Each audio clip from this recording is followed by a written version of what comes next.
جی السلام علیکم ورحمۃ اللہ وبرکاتہ۔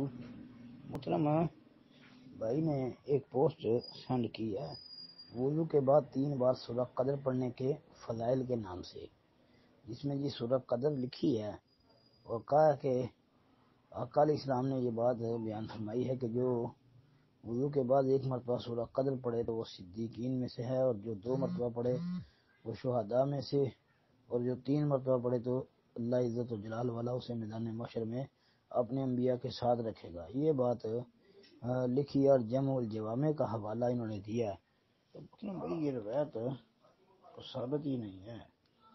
علامہ اجلونی نے کشف الخفا کے اندر اس روایت کو جو ہے وہ درج کیا ہے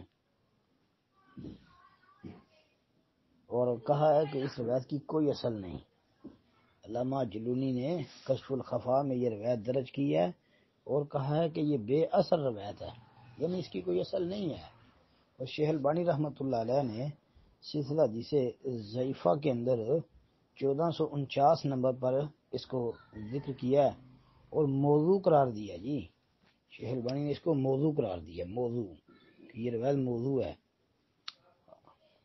السلام علیکم ورحمۃ اللہ وبرکاتہ۔